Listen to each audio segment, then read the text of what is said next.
तर सीएसएमटी स्थानक परिसरात मराठा आंदोलकांची मोठी गर्दी झालेली आहे। पोलिसांचा बंदोबस्त देखील या ठिकाणी आता मोठ्या प्रमाणात तैनात करण्यात आलेला आहे।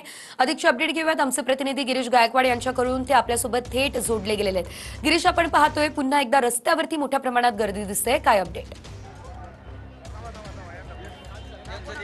नक्कीच आपण पाहतोय आज सकाळपासूनच मराठा आंदोलक जे आहेत ते रस्त्यावर उतरलेले आहेत। मी सध्या मुंबईच्या सीएसएमटी परिसरामध्ये आहे। माझ्या मागे आपण पाहू शकता मुंबई महानगरपालिका दिसते। तर दुसरीकडे आपण जर पाहिलं तर दोन्ही रस्ते आहेत त्या ठिकाणी आता मराठा आंदोलकांची गर्दी झाल्याचं चित्र स्पष्टपणे पाहायला मिळतंय।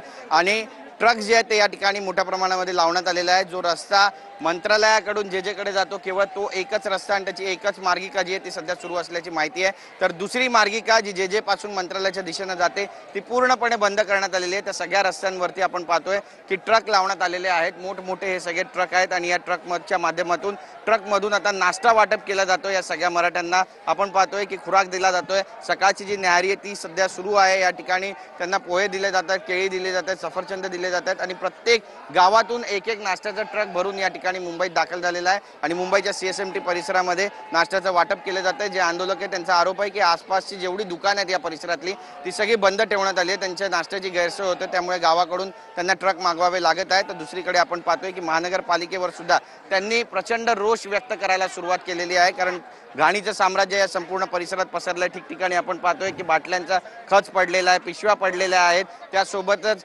प्लेट्स ज्या खाण्याच्या प्लेट्स आहेत, पत्रावळ्या आहेत, त्या सगळ्या सर्वत्र पडलेल्या आहेत। मात्र साफसफाई या ठिकाणी होत नाही असा सुद्धा आरोप जो आहे तो इथल्या आंदोलकांकडून केला जातो। निश्चितच गिरीश, पुढे अपडेट घेत राहू। तुर्तास धन्यवाद।